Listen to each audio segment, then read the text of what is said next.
अच्छा जी, second point में लिखा हुआ gas molecule are continuous random motion. इसका मतलब ये हुआ कि गैस के मॉलिक्यूल मुसलसल मूव करते रहेंगे, रुकते नहीं हैं। और रैंडम मोशन, जैसे कि ये एक कंटेनर है, इस कंटेनर के अंदर एक गैस के मॉलिक्यूल ये है, ये यहाँ पर ये है, यहाँ ये है।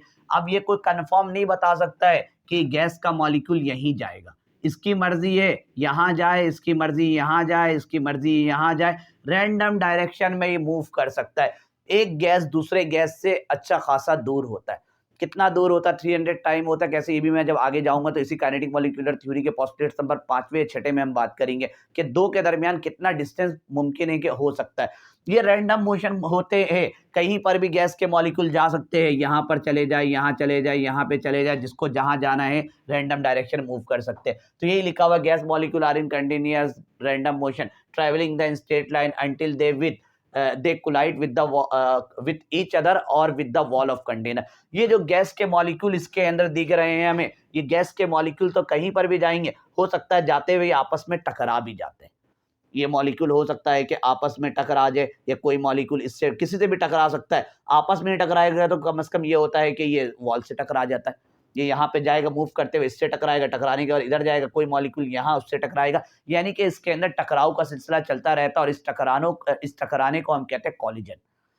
अब इसके अंदर ये with each other with the wall of container. इसके बाद का जो ये वर्ड है ना, ये बड़ा कीमती है, मीन फ्री पाथ, कि ये कौन सा चीज है। कुछ लोग तो इसका ट्रांसलेट भी गलत ले लेते हैं मीन फ्री पाथ का। मीन का मतलब ना उनके दिमाग में आ जाता है मायनी। हम कहते हैं ना, व्हाट डू यू मीन, तुम्हारा मतलब क्या है, इस बात का मायने क्या है। तो वहां पे ये वाला मीन वहां आ जाता है, लेकिन ये वो वाला मीन नहीं है, ये मैथ वाला मीन है, अरिथमेटिक मीन।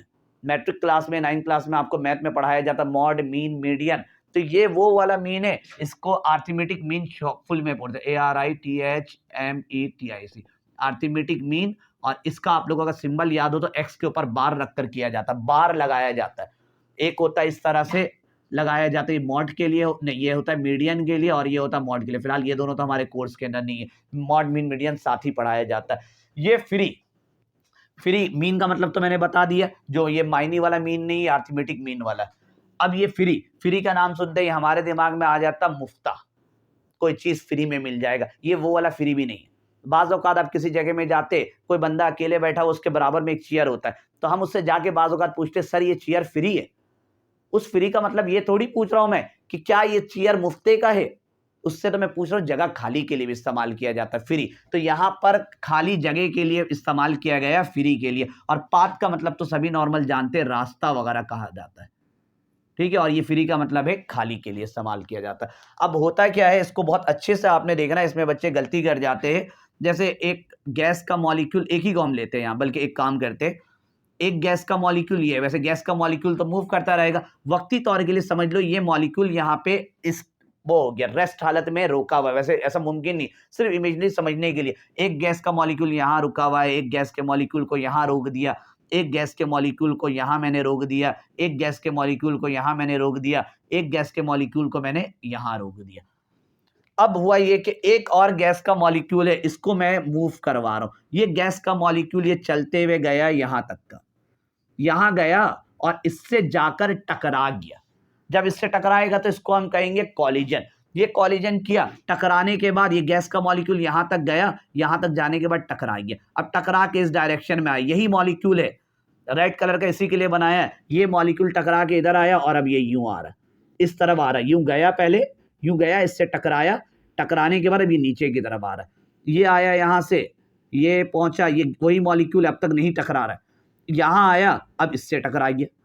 जैसे ही इससे टकराया, इससे टकराने के बाद अब ये इस तरफ मूव कर गया। यही गैस का मॉलिक्यूल, यही मॉलिक्यूल है, यही मॉलिक्यूल अपना, क्योंकि मैं वो एनिमेशन तो दिखा नहीं सकता हूं इसके अंदर, तो यही मॉलिक्यूल मूव कर रहा है, यही मॉलिक्यूल यही है। ये तीन अलग अलग मॉलिक्यूल नहीं है, ये एक ही मॉलिक्यूल यहां गया, फिर इधर गया, फिर इधर गया, फिर ये मॉलिक्यूल आगे की तरफ मूव कर रहा है। यूं गया, अभी नहीं टकराया, फिर इससे टकरा गया, इससे टकराने के बाद फिर इसने अपने डायरेक्शन को और कहीं ले लिया। ये रहा, ये गैस का मॉलिक्यूल फिर यूं गया, अब इससे टकराया, इससे टकराने के बाद फिर इसी मॉलिक्यूल, यही मॉलिक्यूल यहां आ गया, फिर इसने आगे किया, अभी ये नहीं टकरा रहा है, फिर जाके इससे टकराया यहां पर, इससे टकराने के बाद हो सकता है कहीं और चला गया। ये मॉलिक्यूल वहां तक पहुंच गया। अब इसमें मीन फ्री पाथ क्या है, फ्री पाथ पहले समझना, मीन तो हम बाद में देखेंगे। देखिए पहले यहां से यहां गए, टकराया, टकराने के बाद जितने रास्ते में नहीं टकराया, यानी कि टकराने से पहले का जो रास्ता है इसके अंदर, ये जो डिस्टेंस बचता है इसी को हम कहते हैं फ्री पाथ। जब तक वो नहीं टकरा रहा है, इसको आप कह दो कि भाई ये जब तक नहीं टकराया है, इसका जो लेंथ नापा, इसका लेंथ आया हमारे पास 5 सेंटीमीटर, और इसको हम कहते हैं लैम्डा के नाम से यहां पे जानते हैं। अब ये पहुंचा यहां, टकराया, टकराने के बाद अब ये नहीं टकरा रहा, अभी भी नहीं टकराया, फिर यहां जाके टकराया, तो ये सेकंड बार इसका टकराव हुआ, ये लैम्डा उसके कंपैरिजन थोड़ा छोटा लग रहा है मुझे, तो यहां पे लैम्डा की वैल्यू वहां मैंने लिखी थी 5, यहां मैं लिख देता हूं 4 सेंटीमीटर, ये अलग अलग। उसके बाद यहां से मॉलिक्यूल फिर चलना शुरू हुआ, फिर इससे टकराया, तो यहां पर लैम्डा की वैल्यू आ जाए, जब तक नहीं टकराया है उसको कैलकुलेट किया, वो कैलकुलेट करने पर पता चला कि वो निकल कर आ रहा है यहां पर भी 4 सेंटीमीटर, हर एक का अलग अलग हो सकता है। तो आपने सारा निकाला, इसको हमने कहा लैम्डा 1, इसको कहा लैम्डा 2 और इसको कहा लैम्डा 3।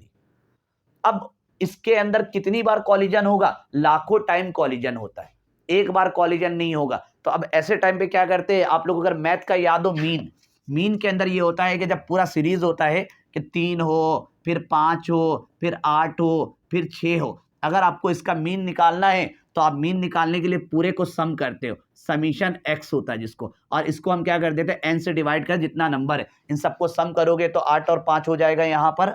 अगर ऐसी सम करते हो 8 और 5 और 3 8, 8 8 16, 16 में 6 ऐड करोगे 22, और इसको डिवाइड किससे करोगे, जितना नंबर होता है, नंबर 4 है, 1 2 3 4, तो 4 से इसको डिवाइड करोगे, इससे आपका निकल आएगा मीन।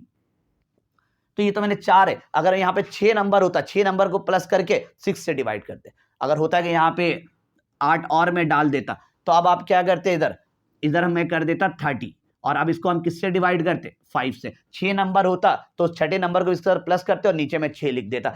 अब यहां पर तो पता नहीं कितनी बार ये एटम्स होंगे, यहां पर सॉरी कितनी बार कॉलिजन होगा, बताया था ना पहले पॉइंट के अंदर कि लार्ज नंबर और स्मॉल पार्टिकल होंगे, तो इसके अंदर कॉलिजन भी फिर दमदार तरीके से होगा, धड़ाधड़ एक दूसरे कॉलिजन कर रहा होगा इसके अंदर। जब आप इसका अलग अलग बताने बैठोगे तो हो सकता है कि 5000 साल लग जाए बताने में, सिर्फ थोड़े से मॉलिक्यूल का। तो ऐसे कंडीशन में हमेशा हम इस्तेमाल करते हैं मीन का, मीन आपको आसान कर देता। अगर आपसे पूछोगे भाई पिछले महीने का बिल क्या आया है, पिछले साल का, तो अब हर महीने के बताने के बजाय नॉर्मली लोग एवरेज बता देते कि एवरेज जो चल रहा था वो 4000 आ रहा था, एवरेज जो चल रहा था 10,000 आ रहा था।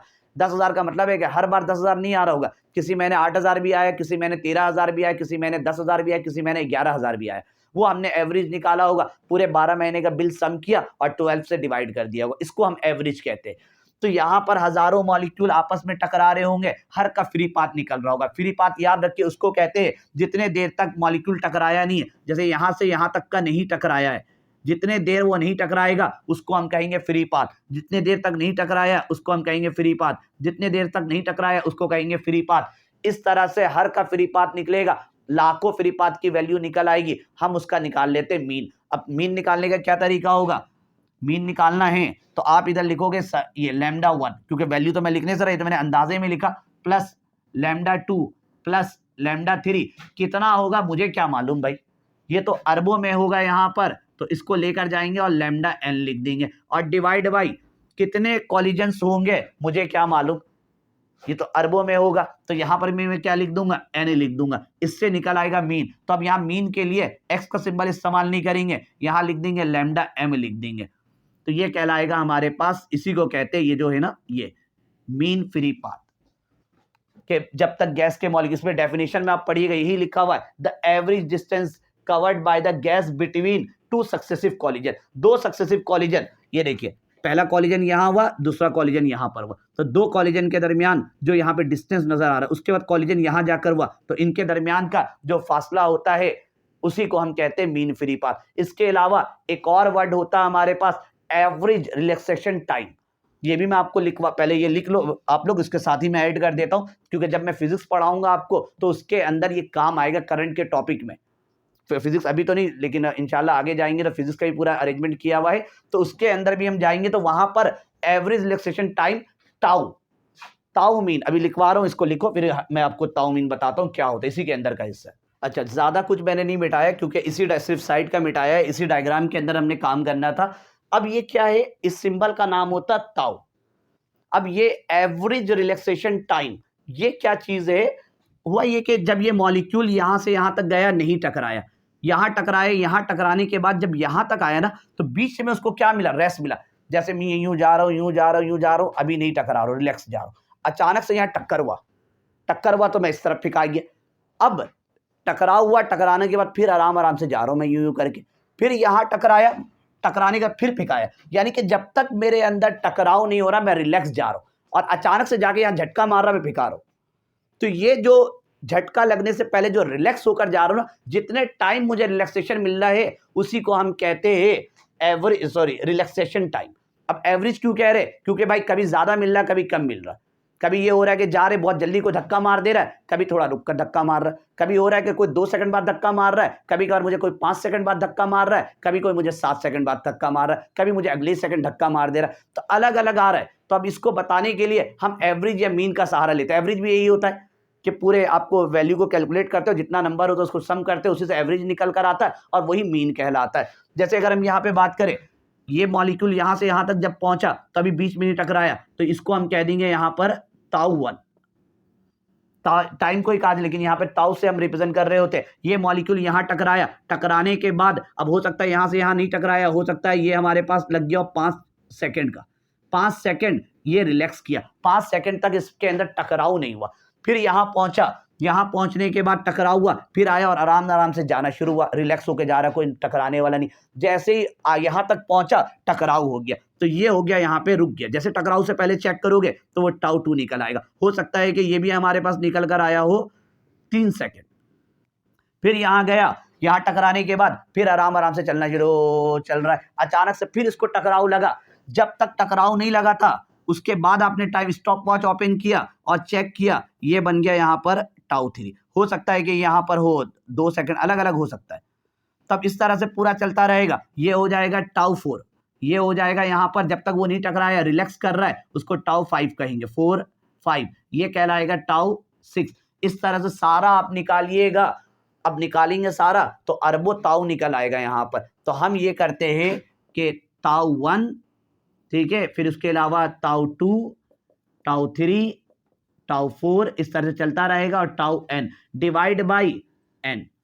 अब ये एवरेज कहो या इसको मीन कहो, तो इसी को हम कहते हैं यहाँ पर TM भी लिख सकते हैं यहाँ पर। तो ये होता है एवरेज रिलैक्सेशन टाइम और यही डेफिनेशन लिखा हुआ है, average time period between 2 successive collision, कि 2 टकराव के दरमियान का जो टाइम ड्यूरेशन, यूं टकराया उसके बाद यहाँ टकराया, बीच में नहीं टकराया तो बीच में उसने रेस्ट किया, रिलैक्स किया, उसी को हम कहेंगे एवरेज रिलैक्सेशन टाइम। तो ये आपका सेकंड पॉइंट के अंदर है। भले ये वाला इसका हिस्सा नहीं है, आरसी मीन फ्री पाथ का है, लेकिन आगे जाइएगा करंट वगैरह के टॉपिक के अंदर फिजिक्स में जब मैं पढ़ाऊंगा तो उसमें इसकी रिक्वायरमेंट होगी। तो मैंने सोचा अभी इसको बताते हुए चले जाए, फिर वहां पर थोड़ी सी दोबारा से आसानी हो जाएगी पढ़ समझने के लिए। तो इसको कॉपी करिए, फिर हम करेंगे अब तीसरा पोस्टुलेट्स। अच्छा, चारों पॉइंट इसके अंदर मजीद 7 लिख दिया, तीसरा, चौथा, पांचवा, छठा। पहला और दूसरा तो बड़ा इंपॉर्टेंट था,